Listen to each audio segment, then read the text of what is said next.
kulikose kumene muli tikulandireni ku program imene ya 90 plus sports show kuchokera kuno ku Gym Studios. Leo takumanaso atatipatsa na malenga mwayi oti tikhaliso ndi moyo. Mike Ndala ndikulandireni. Yes. Talandire onera athu mene wanenera mujati amike na malenga. Ali yesa amantchula dzina lina lili lonselo koma ndi mmodzi. Tinanena kuti akalola tikumana lero lachisanu ndi walolera takumana. Tiyamikire.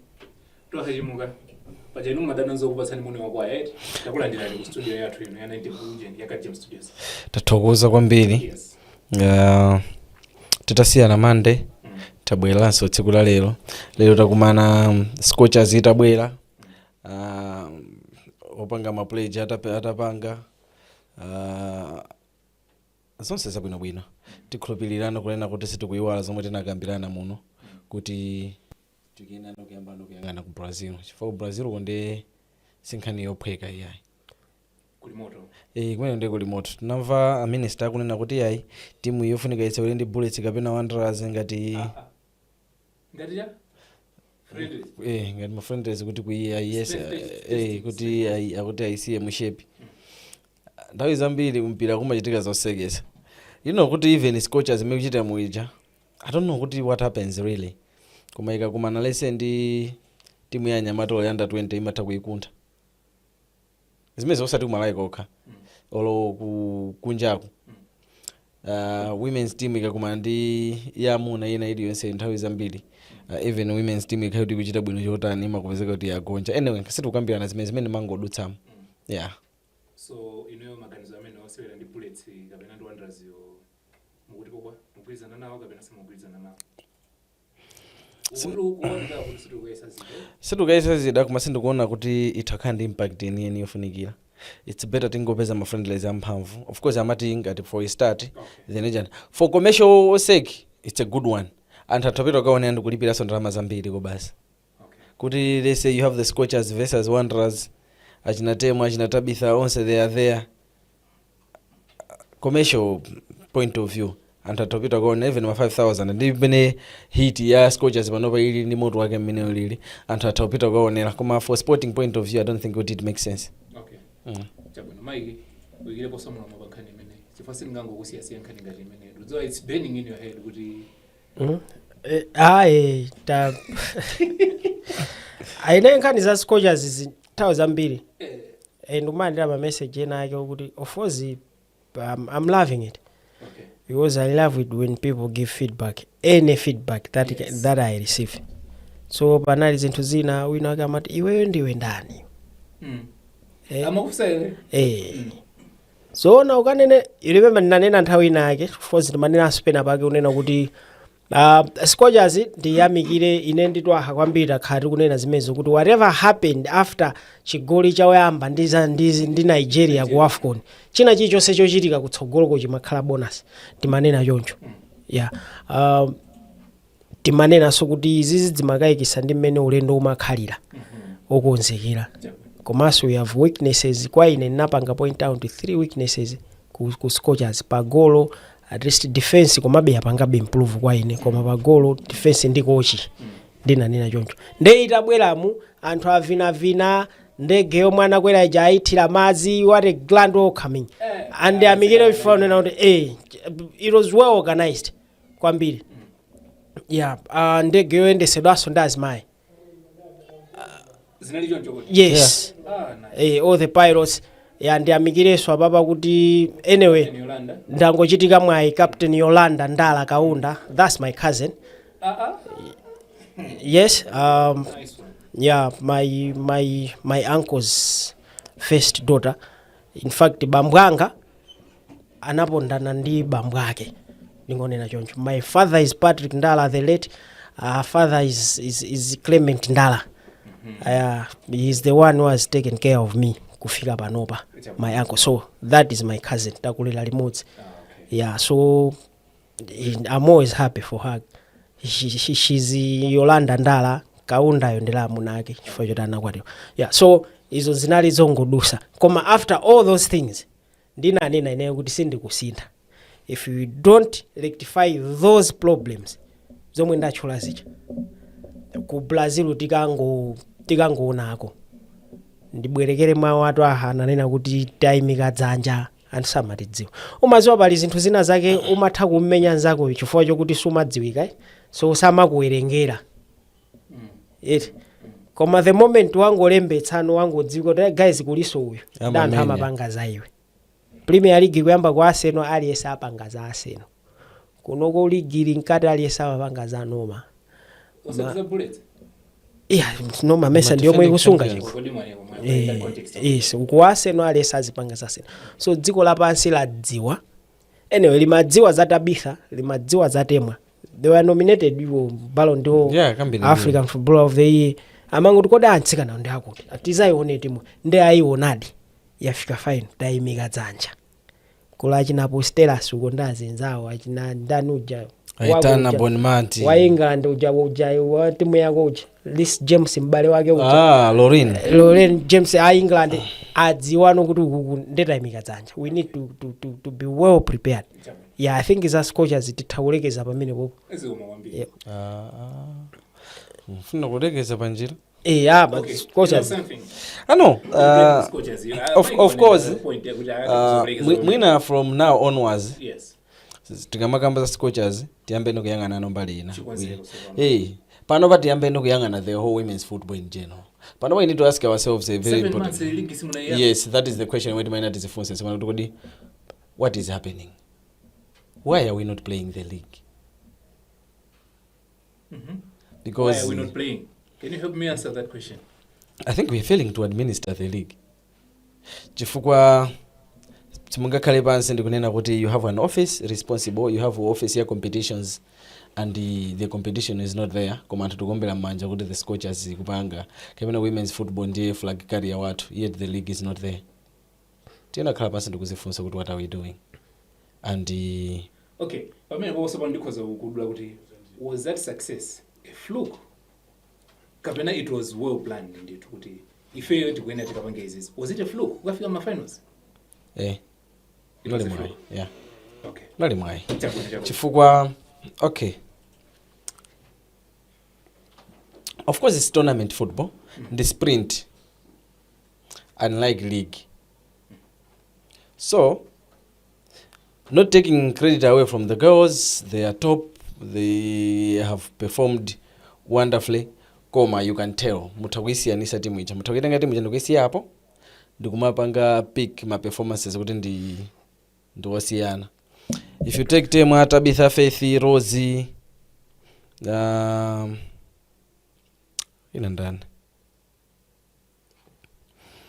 I think I think Kumbuyo, is it Madise, Chimwemwe Madise Ndala ufandika 6 waene. These players are playing outside. No. Ofoza Alfandika is here.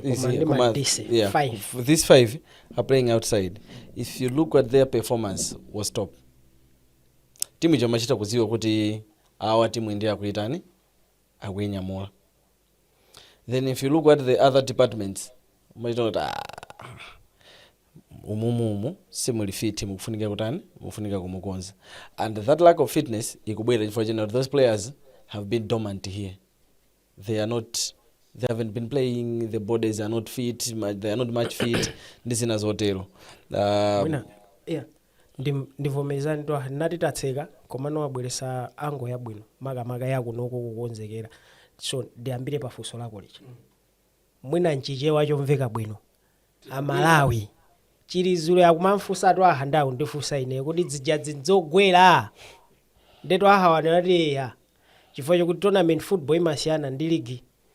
Tournament football is a sprint kapena nduja mpikisano othamanga wachangu 100 meters thamangisanani pamene marathon mathamanga London marathon anthu amathamanga 2 hours. The test of endurance. Yeah. So sprint umakhala aliyesa atha kupanga Airtel top 8 ekhaya yafika final, Bulesi Silver sinafike. Koma kuti pakufika pa league ekhaya ithauka ndi ntchito yotenga league ndizomwe zimachitika. Yeah, Zuzu City Hammers inafika Castel Cup final ndikutuluka mu league. That's what happens. Mwina nzomwe amatanthauza Twaha. Ineyo ndili ndi nkhawa kwambiri somaka kunoko. Wanena kale Twaha pa ma player 5 amene tachulacha. Kwa ineyo another star performer Loza Alufandika, chase number 21 yeah defender she was brilliant amachosa ma flying head ena yake kumati timango team police ndimafufuza pena paketi mayankho ndeni mafusa ati timangoti bwana ati D Isaac Jomosman mwini wa ntopa nanga suyo ndo antopa nyama sika na munantenga kuti ofoza anandiyankha ina kuti anantenga kulowa shiro kuma ampangarezi kubango konko paja ameya kwawo mathaupeza ana mbiri ampira yeah so ukachosa amenewo ndokamaona zinthu zina lese goalkeeper ujata amukamba kwambiri ukamaona kumbali kuja kuti no akumatha kuona kuti iwe Benedetta waluza mpira umenewo wayimika control tapasira nzake akuchita kumuona zimachita kuonesa kuti izi za lokolo izi za international uyu ndi dzimbirizi so you can imagine kuti Twaha league inat November November last year about. So November December so there have been over 6 months anthu ajata angokhala it means okay let's do simple mathematics kamba January to now so unamajida mpira ile also competitive wa youth foot wa women locally yeah so it's 8-9 months almost anthu sakusewera awo achitika mwa chifukwa choti mkampu jamalo alo amamenya mafriendile ndaji na Bena Jaji na Irene Khumalo apa kukamenya kafu it means iso silver strikers yapita kukamenya kafu Champions League ma qualifiers kuno asa kumenya china chilichonse koma akupita ku international stage mafriendile omwe amamenya ndio amangomenya behind closed doors mwina aita nesivo kaya aita ne MDF Lionesses palibe chokonzekera cha nzeru china chilichonse unlike mwina Wanderers kamabwera ka pa 6 ka pa 5 September pano ikhala kuti at least have tested kuti mpira wao amenya Airtel Cup final nkumaka menya ndi Simba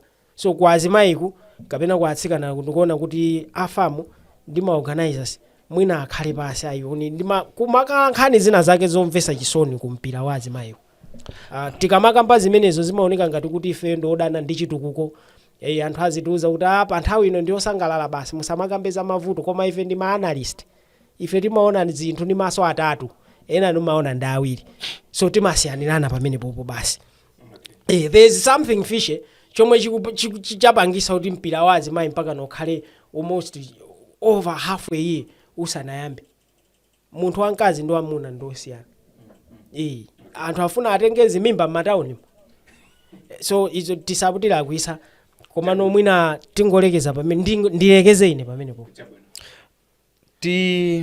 kufunika kukhala ndi masomphenya abwino komanso ndi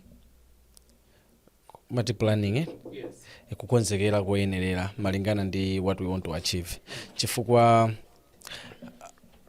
vuto limene limakhalapo mukakhala this quiet without a tournament vuto silikhala maplayer awo kuti panga rasti awo kuti atenga mimba ako nkhani we need anthu kuti khalepo ziko muno nkhani ndionena kuti we are likely to end the teams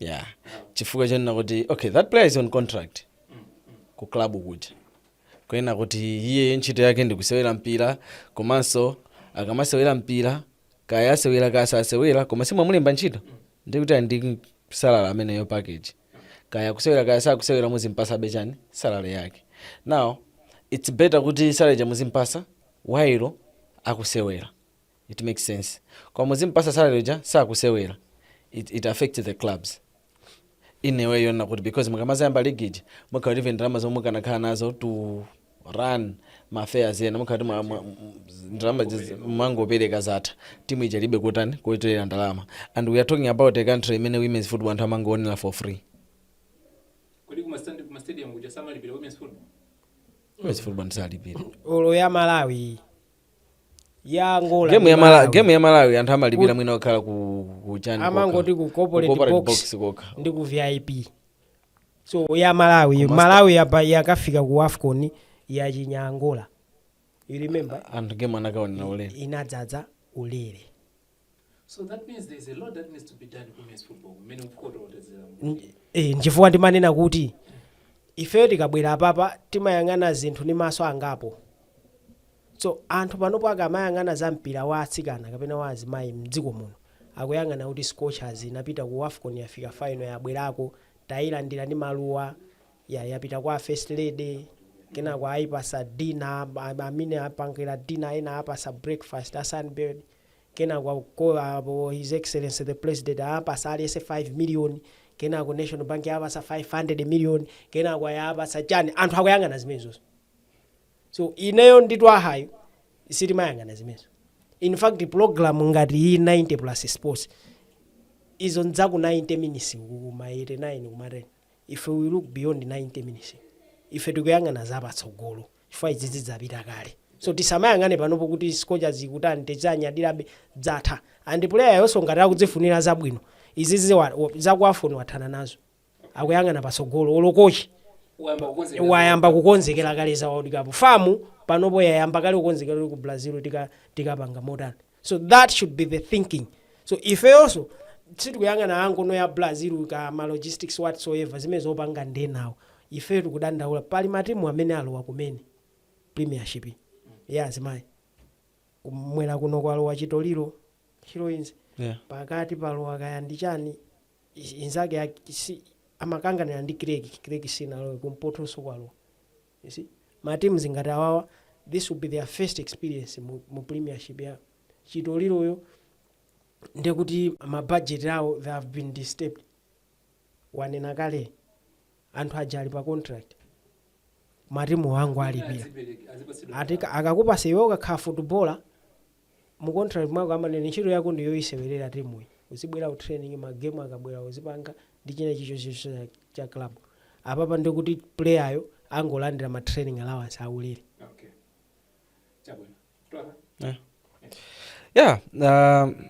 It's very important kuti tiziyang'ana chitsogolo chifukwa apapa anthu uno kukhala scrutiny tiyambano kuyang'anira. The question yomwe itakhale kunjalo choti who is stopping the league chifukwa you cannot talk about kuti ka sponsor akayandani tikhati kunama chifukwa chena kuti sponsor ntchito yake ndi kupanga sponsor the competition koma the competition has to be there.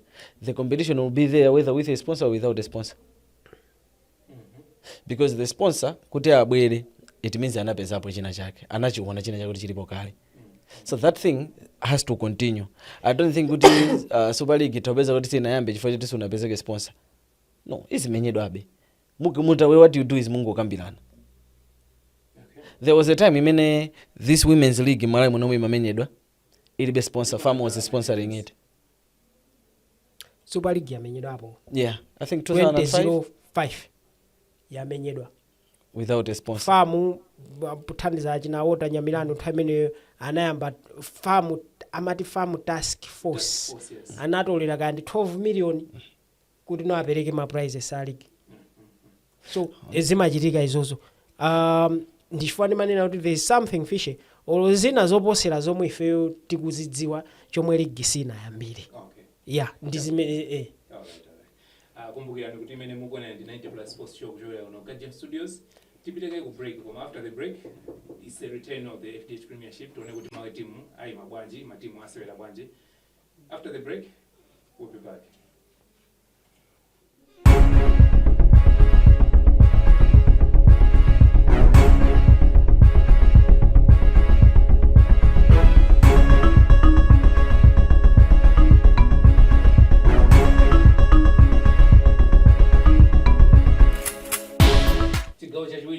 Sports show kuchokera kuno Kajam Studios tikulandireni so oonera athu Twaha Chimuka Silva tike posola Silva ngati mufuna kuti this weekend lonse mtawika Twaha Silva Chimuka SILVA. Okay. Kodi anali do wanu wabeli Bernardo Silva ndipo in fact zoti kuti woswera mpira Bernardo Silva naziziwene zina lilipo kale. Okay. The player amene amandiwaza okay when I was playing football ndili ku secondary in particular ndili ku secondary ndili ku primary anzathu akumakanjana ndipasa nickname ya player inaka ku Ghana chan Kingston wina wake. When I was ku secondary anthu andipasa zina la Javi. Azanga ambiri ku secondary as a player omenya mpira they used to call me Javi. So mwina anthu ena kuti kuyamba kudziwa kuti Twaha anasewera kwa mpira ndaumenya heavy some of my teammates pano pamenya Super League china Mike Nkwate china Wisdom Mpinganjira china Mphatso Magaleta those were my teammates. Ndekuti koma ndekuti makaka serious ni mayamba ayi waziwa chomwe chimachitika chomwe chimachitika sorry to say this koma not even so sorry chabwino chomwe ndapanga withdraw sorry chomwe chimachitika nthawi chomwe chimachitika kapena nthawi imene finance ndasewera mpira inenso ndikanatha kusewera Super League ndimatchula za Isaac mbuyo that's Golden Boys nthawi imene yakuna Ncholiku iye ndikudzachoka uzapita ku Bangwe chani chomwe chimakhala ndi chokuti no Guardians ena amalesa mpira ucha in fact mpira nthawi imeneyo chimaoneka ngati chinthu chachibwana iweyo walowerera uzilimbikira sukulu nthawi imene so Twahayo mwina atha kukhala ali ngulu imene kapena ayi koma most of the cases ayi so inde ndaona anthu ambirimbiri amene no pano ali mudzintchito kuti anakati apitirize mpira ena ake ndipo Super League inaphweka panoyi bwezambiri tikumenya iwe Super League inaphweka panoyi anthu ameneyo izimaoneka kuti nthawi imwe ife timasewera mpira kuti under 14 under 17 under 20 kuti upange breakthrough upite kuntunda ukoko kumakhala mapuleya opsa kwambiri koma panopo komano panopo amwene mpira unaphweka ndipo ngati ubwerere given a chance can you go back into playing football again? No panopo basi ndakula no ndakula ine I can't train enough to play my games akulu it will take me a month or two. Okay chimenda fusira mafusa amene wawait pali anthu ena nthawi zinamatha kumationera kuti awa akuyankhula za mpira as if they know play football anasewera po mpira wawo so ndimafuna kuti kind perspective imene yokuti anthu azizonso kuti anthu amene akuyankhula nthawi zinamakhala kuti zinthu zija anatani anazipangapo they experienced it nthawi ina some of my players amene asewera nawo amene akusewera pano pachina Mike achina Wiz tikakumanama ndenena kuti unasiya mpira mwachangu kape okay timanenana in fact if you find me and Mike or even Wisdom we don't chat kuti za normal conversation timakhala kumango game anapo okay because we've been together under 12 under 14 under 16 under 20 playing kubangwe so mwina chomwe chinangovuta chona kuti ineyo napanga school mwachangu okay because when I was 16 17 ndikale form 4 okay yeah mango joy la class no sindingani nangojoyera maklasi kumana nayamba mwachangu bambwanga malemba mbanga anali aphunzisi okay so bambwanga anamwalira ine even standard 1 sanayambe okay nde ena mwa amene amandiziwa amaziwa the family anazandiyambisa primary chamwa changu nati uyuyu angoyambiratu kutani kuphunzira I think when I was 3 or 4 nthawi imene anthu amapangisana chonchichi ine zimene sana ndipangise nawo nangolowa kachifukwa choti nali mwana wachani wa staff then nangoyamba standard 1 so namaliza ine you know kuti ina as amachani ngakhati anyway tukambirana zonse mphana ndi program disaspose mata invigilator anazandibwezapo mayeso standard 8 kamane ngangale standard 5 ndikakhala pa desk pa chonchi sindimaponda pansi okay ndi amandona ngati kamwana kuti ndalowerera hona so napeza ndayimaliza mwachangu kufika ku secondary even mimi mayamba ku secondary mu class mwathu ena akamandiona ndimaoneka kuti akakende ndikapiki nini kenikeni twaka awana komano like enough kuti tinzere utokhala mulungu anati tani anati pasine masati kukhonza abe ndiye mmene even now Patricia kulemeka imwe panopa kocha chanichi panopa ndi coach wa Silver Strikers Ladies anapita of course ngati sports development chanchani ku Silver komano ndi timu yapita ku chani ku Botswana nda amene ayitenga head coach anazanditengapo mu under 15 squad ina yake mwina apita ku Zambia zone 5 ina yake ku Zambia that squad inali now komano why I didn't go for dinali ndi yena kulemba myself from 4 all right yeah now linking that issue ndi tikamva nkhani zambiri zatsika nathu zikumveka kuti makolo anga amandiletsa kusewera mpira komano ineyo ndimapitira kukakamizidwa now they are my players a team ngati manager tikoza kunena so kuti pena pakeso makolo they are determinant kuti anyamata tizipanga achieve makaria athu kapena ayi they are not ndiyankheso ineyo pamenepo ndinanena poyamba pacha kuti mwina nthawi yomwe ife timaona kuti mpira mulikalia umakhale ndi resistance kwa ma Guardians ine sindinena makolo ifa ine makolo anga anandisiya ndikalikale kwambiri ndakula ndazi ankolo ndazi anti mene manenera mucha ndi makhala kuti no anyway kumalawi kunoko vuto lomwe timakhala nalo we don't take sports as a career. Yeah, we take it as kuti Malawi is not a sporting nation. Yes, it's not. Ngakhale scocha zikuti mwina kapena anthu ayamba kumazindikira koma it's not. Maiko anzathu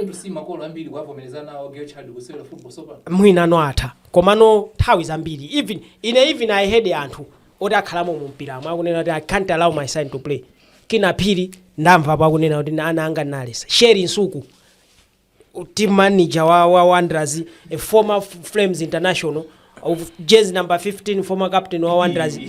Ana ake sheri muzamfuse ananena kuti ana anga ni malesa. Okay.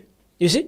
So ama iyo nanga sinthawe yachi na sheri mmene amamenya mpirawo sikumakhala za signing on fees sikumakhala izizi ndeti amaona lede bola ndiphunzise mwana ndizomwe zimachitika nde achina message kero ngati amanena kuti ineyo amandimachita kuthawira amachita kuti in fact ndoti ukakamenya mpira pobwerera akangodziwa ni makofi panopa makolo ndoti ayamba kuchita manyazi kuti mwana ati wabweresa mamiliyoni mwina panopo anthu azinena kuti anano atha kumapangaza masewero komano it's a general thing kuti kumalawi kunoko even at the highest level timatenga mpira kapena sport ngati masewera osati even government takes sports as a recreation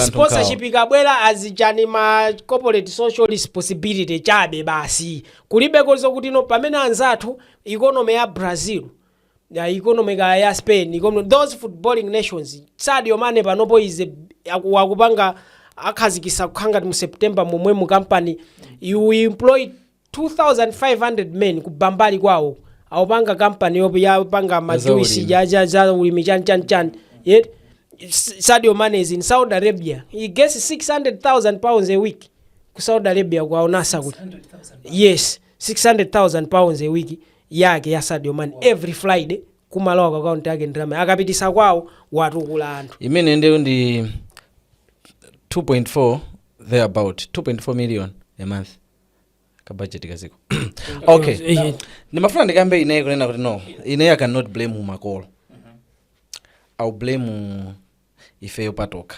ngati dziko komanso ngati anthu amene asewera mpira ineyo when I was playing football kumuzi kwathu kumakanjira makolo anga kantilesa kumenya mpira naweso siningakane zimene zonse anayamba kumakhala nane serious pena okay nthawi nakana pesa ndinoziyamba ndikuwasangalasa I remember my mom pena kana zandigulirapo buti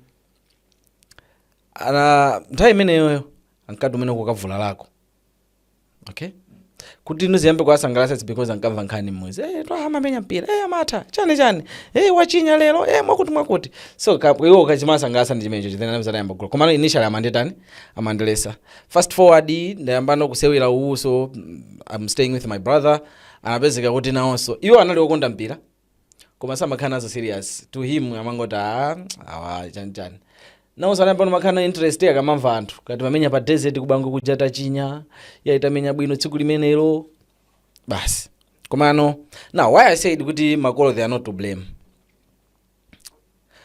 ndichonena kuti what is there inuyo makhala mumpira right yes Mike inso si chonje if I ask you a question kunena kuti ndichiti chomwe mungaloze chomwe chingapange inspire makolo kuti amloleze mwana wawo kandi wamkazi kandi wamuna kukasewera masewero chomwe mungaloze mu stream kuti icho anapanga football chifukwa cha football kapena whatever wa sports do you have anything to point out Mike atiti ayankha mwina tiyamba panopa koma yoyo munatisi okay panopo chimene ngaloze celebration ya scochers yapanga you see so that is komano ineni mafuna ndinene ichi yes Twaha pa nthawi inoyo we can't point ndiyankhe choncho yes Koma. so time ndiye imanika osamakondo kayankha for somwe sidinafunse lomwe tinafunsa ndoti muli chomwe mungaloze asala ayi osabweresa ma explanations sitinafunse. Now funso lene khalena kuti ndi anthu angati amene mukwaziwa ena kuti lese kanapanga accounting kanapanga marketing kanapanga chani and they have something choti anthu atha kuloza ali pambirimbiri. So if you are a parent muli ndi mwana you have uku no iya ndikupita tu ukoko ndikubwera kufunsa omwe ndifunsa icho kuti kodi makolo amalakwisa inde tikambirana imene tikambirana ndi Premier League imene tikambirana koma apa ndipofunikira tipadutsepo.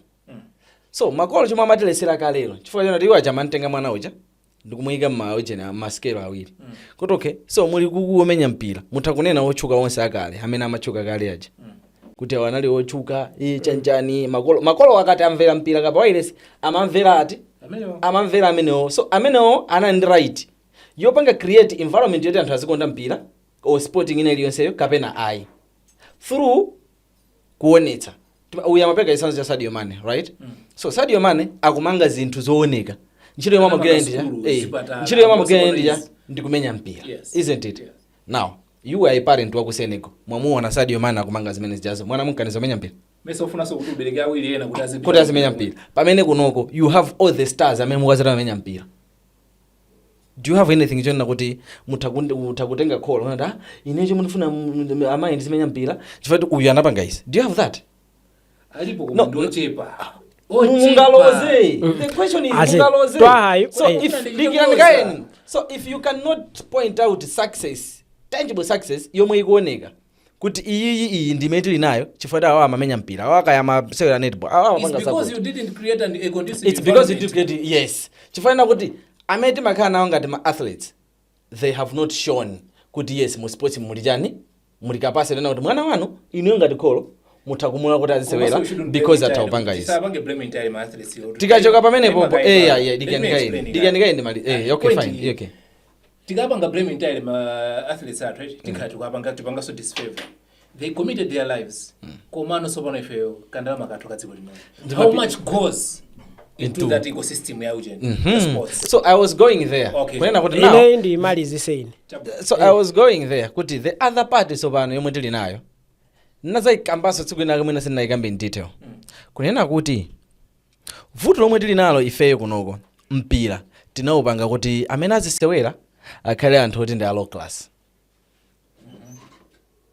osati ya middle class or even the working class or the elite class. Ayi tinaupanga kuti osewera mpira akhala awa oti they are just trying to survive.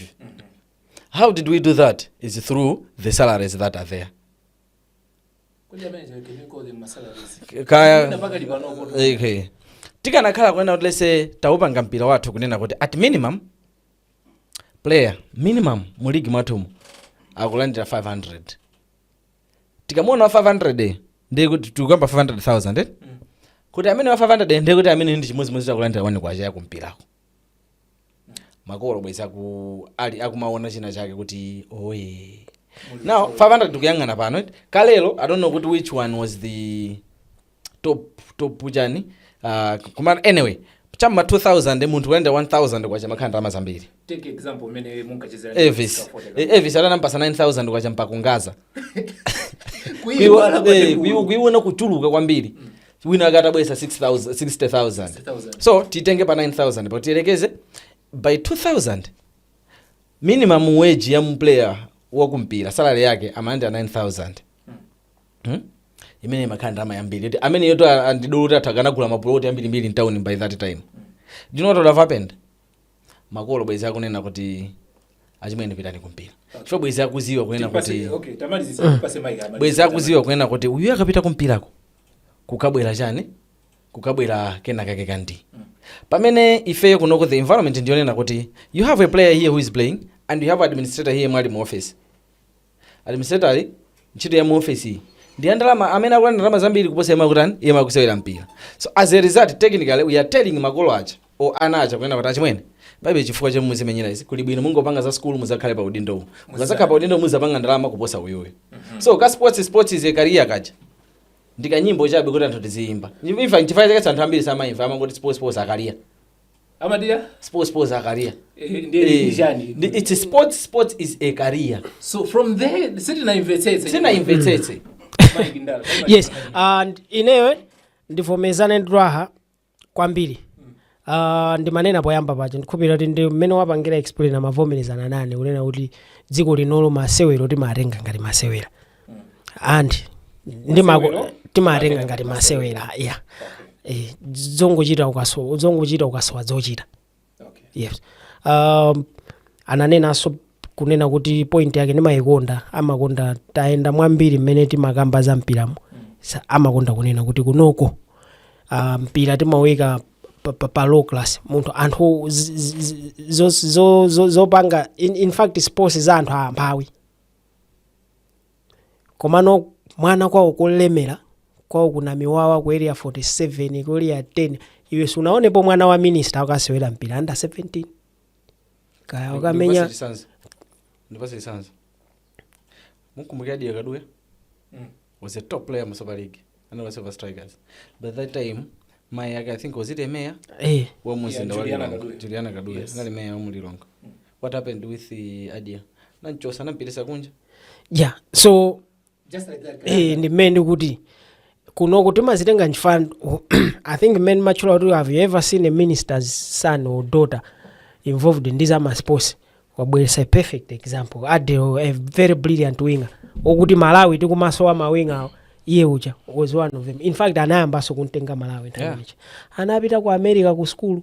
So vuto lomwe limakhalapo ndi limene lolo. Komano mwina kwa ine ndikuona ngati kuti ma players ka generation yakaka I think they have a chance to prove makolo ena wrong. Okay. Yes. Kwa ine ma players ambiri amene akusewera mpira kuyambira 2015 up to now even locally komanso especially ngati amenya ku matimu akulu from 2015 kumafika panopa. Yeah. Ngati wewe wakhala ku Wanderers kuyambira 2015 mpaka na pano 2026 uli konko ukusewerabe mpira ndikuusiya ndikumayenda wapasi ndikumasowa pokhala ndikumapemphesa iwe ndiwotembereredwa. That's not true. That is not true. Chomwe ndikutanthauza even kapena ndilesere ndisana that is not true.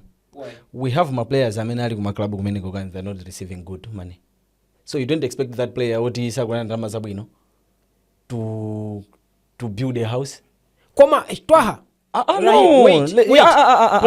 player indimene ndikuti ine ungomva sikuti undiyankhe iwenso ungomva.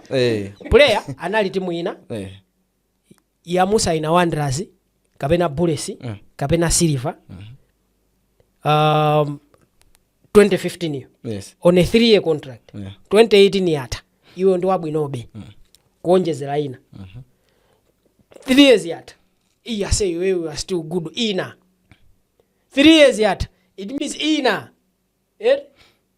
mwina ndi chaka cha 11 ali ku timu yayikulu mpaka panopo is playing uganiza ngachoka 2015 akulandira 100,000 kuzafika 2026 ali 100 yomwe. Do you know kunena kuti maklabu akulu mbali mapole ena even salary yao sinafika pa 500,000? Ndikuziwa koma sangakhale player amene timuyo wayoka nayo 2015 kuzafika pano 2015 to now ndi maplayer ochepa amene tingathe kunena kuti they are still with the top clubs. Ndichifukwa ndanena kuti ndiye dikira kaini so pano pamene popo kunena kuti ndiye dine kuti akhala otembeledwa tikhala kuti tikutani tikulakwitsa chifukwa you need to understand my situations kuti kodi by the first time player amapanga sign. Okay, ndipase chisanzo chophweka bwinobwino. Charles Petro. Yes. Charles Petro anachoka was it 2021 from 2022 ku Bullets kupita ku Moldova 2019. Okay, 2019 kulowa 2020. Yeah. Ndemene amapita kupita ku Moldova, right? By that time was by far Bullets best player. Do you know how much was his salary in 2019? His salary was 100,000 Malawi kwacha ali ku Bullets 2019 2019 top player salary yake inali 100,000 kwacha. So kuchoka pamene popo to now, do you think kontra ujeni yake ikanafika pa 1 million from that time to now? That depends on performance ya player so. Utikamtakamba kuti he was a top player. Yes. Do you think kontra is by now ikanafika pa 1 million? Ku reserve 18 years old. I mean 18 years old. Still. So chomwe chikanachitika pamene pondi chani akanangota amwene machoka ku reserve panopa tikufuna tikupangeni chani tikuonjezereni contract yanu. I don't think we can jump up 100 to 300. You remember issue ya Madinga? We had Madinga. Yes. One of the issue yake menenka endela. Signing on fee wankavutana ndama zinga 4 million. 4 million imene inatenga 2 years kuti ampase player ujaioneke. So let's not blame the players. Let's blame the system and the structure. Okay. System yathu imene ilipo kumpirako. Benefits ma administrators and not chani. In other words, akwajira masuku pamoto ma player. Kwambiri. So chifukwa ma players ambiri amene mukwanena pano. You have my legends ambiri amene amaenda ntauni. What they played in mbwerekete of years. Kayanganeni masalari zawo amene amalandira. Nchifukwa ine ndimanena Twaha kuchoka kuti kunena kuti most of the players amene asewera mpira. Chifukwa ano tisaname soyi. Player aliyesa amene wachoka 2015, let's say 2015 janali hot property. Currently, who is the highest paid player mu FDH Premiership yathu? I think anali kuda mya. Ndaika dala wedi yoti anali. Okay. Yeah. Anali panopo. Panopa could be the likes of Mike Nkwatez. Okay. Yeah. Ndi manena kuti. If ndakumbukira. Mike Nkwate. Do you know Mike Nkwate maenda ndama zingati ku Bullets last yomwe akuchoka? Do you know how much was his salary? 600,000. Mike Nkwate. Mike Nkwate. Ku Bullets amalandira 600,000. Wandidula mundi walisa zomwe ndimafuna nene. Ndanena kuti 2015 iweyo kukhala hot cake wa player. Nde matimu onse wakukukanganirana. Nde timu inake yakuwina yakusaina. Uli kuti mukonko paka na lelolo. It means kuti moyo wako kwenera suna chaliza ndi Francis Nkonda pano. Sana akuze tele anagula galimo chifukwa cha Wanderers. Sana nene? Ananena. Ananena He was a hot property 2018 kukuujeni kuku Masters kucha. Silver inkamfuna, Bullets inkamfuna, Wanderers won the race to sign him. Njifano kuti ma players amene akagulu aka ujeni akaka ka period aka. Iwe wapereka zisanzo zaji na achina Charles Petro. Utamapereka zisanzo zaji na ndi ambiri achina Yamikani Molo geni. Olo Wanderers kuti upite ukaone kusala ya Adam Wallace panopo. Suti ngakhali kuti sikuti yafika 1 million. Kana mpanga promote Chambers Chihoma ndani ma player ambiri amene no amatenga ukukuwa. Masala yawo samakhala ambiri. Chomwe chimaza panga demand ndicho kuti player uchano wafika nopo kuti contract azindikira kuti tampanga promote tampasa 3 years ya sala 1 koma mwana ende wa breaker. Ndicho mwena amachita nuzamuza. Ngani ngati izozo nzomweso zinapangisa china chimwe mwidana kuchoka ku Bullets kucha. Okay. So ma players apapa ndipereke chisanzo cha chimwe mwidana. Chimwe mwidana amene amachoka ku Bullets ndalama zake zisanafike lo 400,000 pamwezi. Yeah. So deal yomwe amagwirizana Bullets mwene simagwirizana now he chose to leave it. He left the club. He chose to leave the club. He left the club. Panthawi ngati noyo chimwe mwidana asiye mpira ndanga mapempe amatemba. Sizingateke. Ma players amene amenya 2015 kumabwerera uko. Ineyo pena pake sininga blame. Chifukwa ma system ambuyo ndamene so amaoneka sote ma players so ndi amaponderezeka kwambiri in terms of ndalama. Koma ma players ochokera 2015, 16, 17, 18 kumabwera uko. Awawa ngati ali malawi momwe munaumenya be timu yayikulu week in week out. Apanga zinthu tinene chilungamo ati mwa asamala. Ngati ali konkobe isitha anapita kunja anapita kunja nde kumene kuja ma contract yawo atha let's say ningopeka chisanzo Isaac Aliati signed for Wanderers from Tigers. Wamenya 2-3 seasons Cape Town City signed him. Ben Magathe wapita ku Cape Town City wanenada uyisiwabu no anasankha kubwerera so ku Wanderers konko. Uganiza pochoka ku Cape Town City cha kubwerera ku Wanderers anakaza afikira pa 100,000. Sizingateke. So ndikamane kuti ma player ena akazi aziyang'anire kwambiri panopo tinene chilungamo. Ngakhale di ma administrator chifukwa sitinganyengerere. You were one of them. No. kubangwe matani ine ndinali team manager that's administration. I was not in charge of making my decisions kuti timpanga sa contract ya ntama nja kuti kapena chacha. Being a team manager, you were overall in charge of the whole setup ya chitimu chija. No. My team manager, team manager, you are a link between the players and the management. Bas. Ndiye kuti ufunika so jene tukupanga redefine it. When you say a manager, kukunja ndi kunoko team manager tuchichewa chabwino ndi messenger. In our country. Yes, to team manager uzingonena ma players akudandaula zakuti mabwana ma players ukuchakuti. Ukuso ukunaona guys mabwana anena chakuti tetenti dikiti. Mabwana anena kuti mukangowina ye mupanga zakuti. Awina wa game bonuses mulipo angati mwakuti tenga ndrama mwa basi. Team manager ndio kamamva chachimano chipatala, James Chilapondwa, kaya Sheri Nsuku, zomwe amachita zomwe ndi mapanga inezi. Achina Stephen Madela osachi. Ndi izizi. Nthawi zambiri chifukwa makhala so kuvuta ngakhale anyway koma mwina sizitaizimwina muliki chifukwa chake kumapezeka kwena kuti kuli kukwenyana nthawi zina pakati pa team manager ndi some of the guys kaenda kuntunda kapena even akumusika chomwe amakwenyanana ndi definition of ntchito yawo. Ena akhala ma team manager amafuna iwo akhaleso responsible kupanga sign ma players cholinga chona razionapo kacholowa matimu ati ma messenger atu kunja wet tuone kuti is this I think there are some of the things zimene kuenda kukhala basset ngati dziko ndikuona kuti tikukazekesa bwanje ngati the whole team manager is just a messenger kungonyamula uthenga kwa bwana kukasiya kwa ma player kuchososo kwa ma player ndikukasiya kwa bwana. Yes, team manager kunoko zimachitika ndi zimenezo. You are a team manager ndokuti makadi onse ama players aja makhala ndi iweyo. Uonetsetse kuti squad imene tili nayo alipo ali ndi yellow card who is suspended. Player okhala kuti ali suspended kocho osadziwa. Vuto ndi iweyo team manager. Kule chidwe china anali ndi liaison officer. Yes, so ndi mmene amakhalira team manager has no powers whatsoever in terms of iye ndo ndalama ngati pali zokhuza ndalama iye ndo ongodzilandira zinthu zija basi. Ma game bonus anyamata ndi awa ka pase koma ma team manager ena amafuna kuti alolere kwina ndi zomwe akunena umva iyi team manager amakatenga player uko iye amakatani mwina zimezo nzongotumidwaso. Talking about yama player ndakudula sorry koma no ilumikizana ndi imeneyo chifukwa mawa pa 22 August 2026 transfer window kutsegulidwa pachatuma kwanda soma timu ungopita kuti palika player atokena kaka hapo mwana mujeko signing on fee ikutsegulidwa matimu amene akuvutika FDH Premiership isitithula kwambiri kokwe koma pali matimu amene akudwala kwambiri. What is it that they can do for transfer window kuti kumusiku yomalizira ndi kireki magame anga 13 6 points magame 13 you got 14 so on average they are getting 0.9 per game, which means that by 26 games as a can ma points 12 or 20 safika. So command team yomwe ili well funded.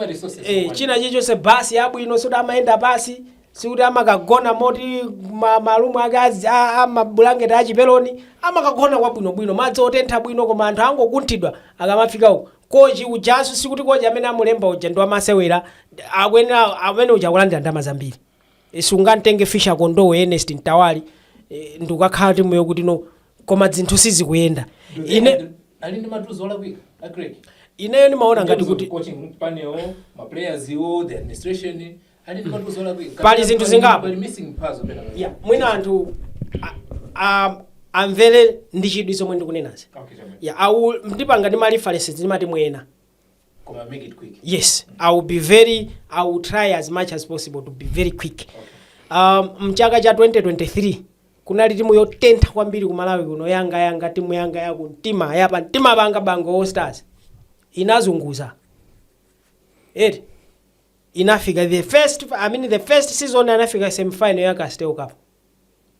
2023 kunali timu yovuta kwambiri ku Malawi kuno Chitipa United inachinya Wanderers inachinya Bullets ngati mukumbukira Bullets ndi Wanderers imenya Wanderers pakamuzuka ichinya zigoli zake zonse ma defender amango dzichinya Wanderers Gabeya uko kumwana amakazi nyanginde George Chikoka pa goal alina Lorenzo Gedo kaya zawo koma ifeli mango timu ya mphamvu inali timu yamba china Chris Luemba inali opya kwambiri Bangwe went to tumpoto koma kumaluza china Bulesiko and booted out chitipa ndifika semifinal ya Castel Cup 2024 ndikutuluka mu league koma this is a team amene mwini wake amaifera komanso the season yomwe anatuluka mu league another the previous season I think anamaza pa number 5 if not pa number 6 mu league they played there at top 8 ndizomwe ndikunena kuti their first ever season number 6 kumenya yeto top 8 semifinal ya Castel Cup you see ndikuyichinya timu yovuta season yake yosala yosatirayo ndikutuluka mu league and season yomwe matuluka anayichinya Bullets pakamusa yeah so chomwe chimachitika ine ndimaona ngati kuti no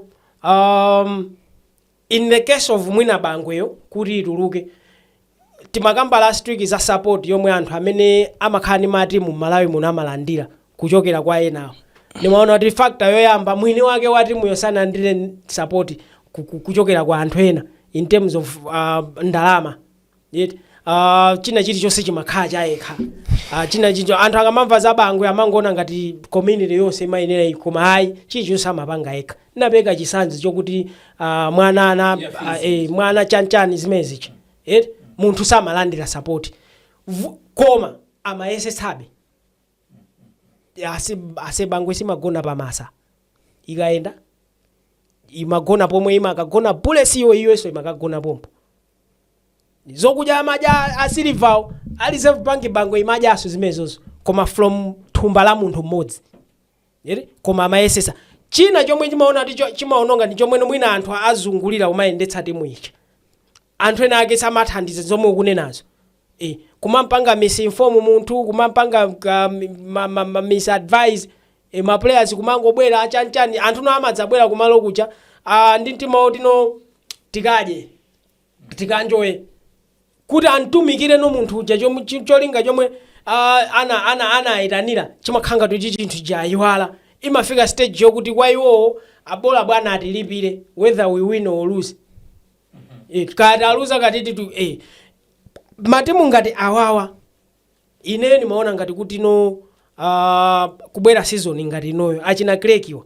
zinavuta pachiyambi ine nimaona ngati matimu ngati awawa they should not involve themselves in ma transfer battles yeah unaimva Zuzu City Hammers ikukanganira na player ni munthu even Kalonga unaimva Kalonga ikukanganira na player ni munthu unaimva Tigers ikukanganira na player ni munthu no sunamvepo even kunja kwa dziko lino unaimva Borussia Dortmund ikukanganira na player ni munthu Atletico Madrid ikakangana ndi timu ndekuti timu yo ikufuna itengeko player ndiyo kukaniza koma usati no sungaimva Atletico kuti ife tikubecha 100 Barcelona iya ife tikubecha iwo samapanga nawo zimezo so ndikuona ngati kuti matimu ngati Kreki matimu ngati mwina bangwe ina tuluka ija matimu ngati achina Dedzawa one if you're not if you're not competing for signings you go out have an extensive search Malawi ndi wankulu yuyi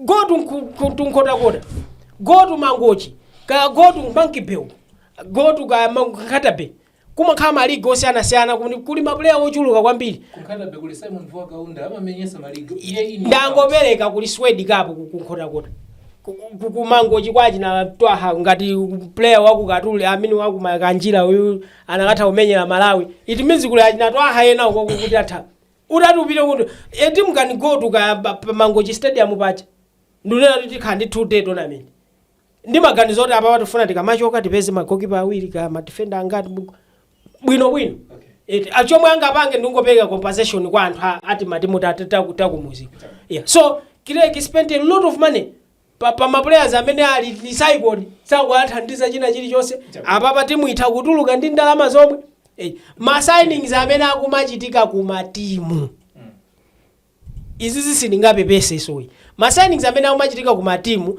anthu ambiri akuluakulu oyendesa matimu akumakhala kuti ali ndi kacholo wake nakake jama zokuti kuti ndikatenge player wina wake kunkhotakota kwa player kapena ku administration even mbali zonse munthu utu athaonera technical ndalama iyo makhayo choka ku team munthu utu athaonera kuti ase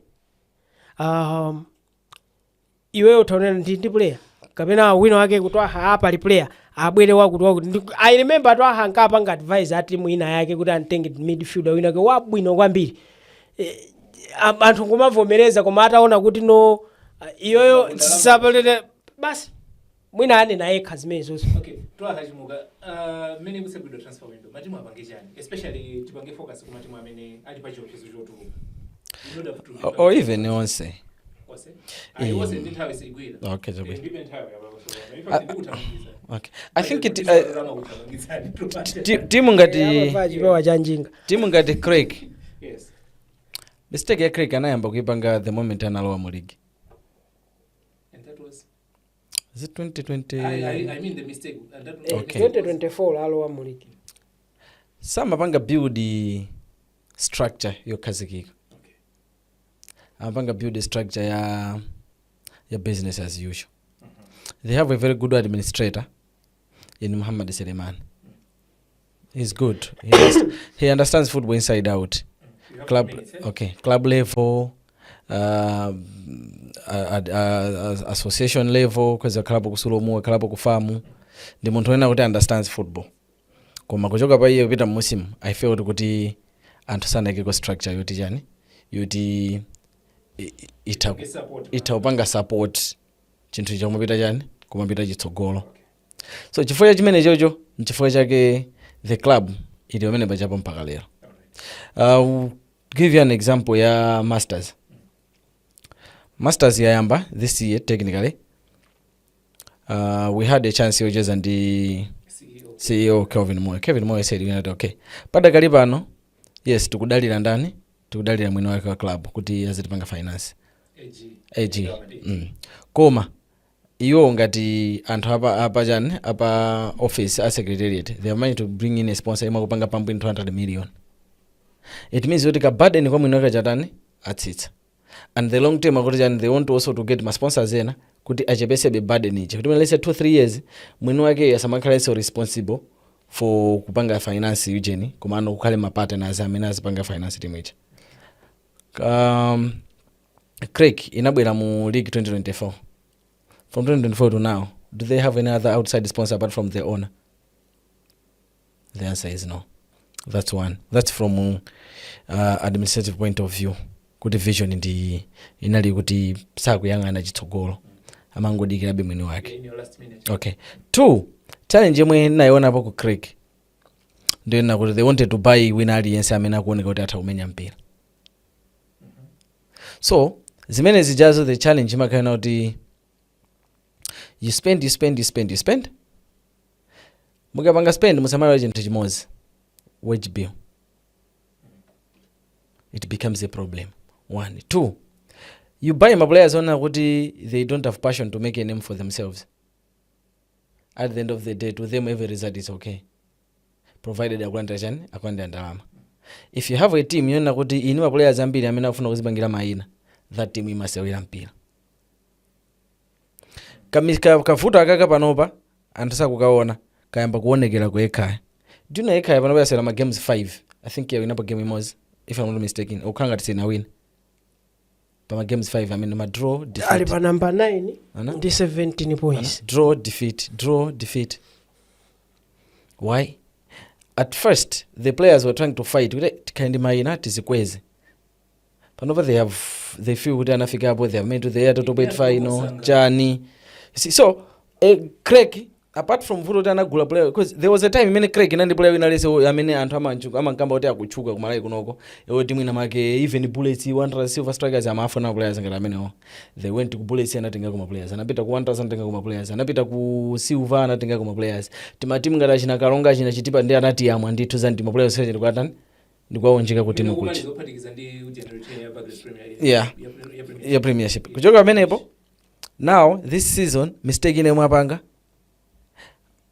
the coach they have is a very good coach. Ernest Ntawali is a very good coach. Kuma anabwera mu nthawi yolakwika. If I was ku Craig at that time ndikanapita kwa Nginde because again kwanza bwana Nginde we want you back. Olese uche bwana season ingota. Chifukwa chonena kuti mpira ku Malawi umaoneka wophweka komanso ndi ovutirapo. So Ntawali even mpira ku Malawi suti anausawira kwambiri komanso wa league football yathu isi kuti woonera kwambiri he's been outside kwa nthawi yayitali. So kubwera apapa sana apa pamene akuphunzira mmene akuphunziramo timu ikamasewera pa ground ikumaoneka kuti this team is being well coached. They are creating my chances, the team is not scoring. Pamene pamba kufunikano ka understanding ka mpira kwathu tikudi apa titani. Same applies to Bullets. Bullets, they have a very good coach. Team ikumaoneka pa ground koma it's not scoring. Mbese myango china chigoli chimozi basi. You know kuti chibwerere ndani the current coach Watson. Game machina goals win ndiye chitipa. Kwino sema 1-0 1-0 1-0 1-0. Okay. Tamalizani. Tisaka okay, muti maliza ndi prima chifika muti kwathu kundikusiye basi. Ukuti ndikusiye. Okay, jabwe. Timeka ikumene. Tisakambirana Monday mulungu akati. Yeah, Monday. Kuli zambiri kuti timbange mpira wathu tikuyenaso timange focus area imene chifukwa transfer ingo sekulidwa mali no, so we have got a lot of time on Monday kuti tizatha kuhembera nkhani ngati imene. My Chelsea win a league chaka chino. Chabwe. Yeah. Mike Ndala. Chelsea kama champions. Okay. A Premier League. Yeah. Prediction Premier League is back. Ndi usiku omwe uno pamene no Arsenal they start their defense of the title against Coventry City ya Frank Lampard. Coventry kwabwera maplayer ena akizangosangalasa kuti kuli nake aku Africa china Abdul Fatah player watu ahama nkonda kwambiri. Ndina Abdul Fatah Isahaku amatero wa Ghana Yeah. Yes. Kuli ajina Frank Onyeka aku Nigeria. Jina Butai wa Oni ndikuchula dala chifani ma Africans athu ameno. Yeah. So Arsenal kupanda kuwina game ngati izali game iwale zopanga kupanga defend. Yeah. Yes, sungamafuna tuzipanga sungamafuna kuti no you want to defend the titles and then you are playing at home against a newly promoted side then you lose. Aulo iwe program suzapanga Monday. I'm telling you, Mukangoluza will host the program. You don't come wa Arsenal. Yeah. So my Liverpool will be starting against Newcastle. It's a tough match. Yeah, ndoni naola akuyamba timu yake. Yomwe no anaimaliza ndani wachoka ucha. Ani slot anatenga ligi ndi timu ya mwino wake. Nkuyamba yake nkunkanika. Wayogera panja uyu akuyamba nso yake tikubira kuti timenya opanda pressure muni ndi pressure ndinu yotakuchalirana apwanga basi ndimalize ine bwana Richard tithokoze kwambiri kuti pamakina koma tigwira ntchito tamandika komanso tithokoze wina aliyesa wasi munathokoze Silver Stars ya wina to game ya lero to yeah uji ndi Costa de So ya wina 2-1 ya ku Botswana yeah mpira wakuenda bwino ayati aombere manja Irene Khumalo kuchoka ku chani ku Afcon wakachinyako free kick. Yes, amaluza pa half time. Yeah. Kena ku second half kuyamba red card kwa Costa do So then silver ndekuti they came from behind kuichinya Costa do So ya ku Mozambique. Congratulations to the Lady Pankers. Congratulations ajina Patuma kumeneko. DSTV akuti apereka set of chani kwa players onse scoches. DSTV set. Okay. Andimalize basi. Yeah, kumano congratulations kuma Pankers. Yeah, muna Richard. Maliza wafuna timalize. Muzakale so mwango sibulina. Sana.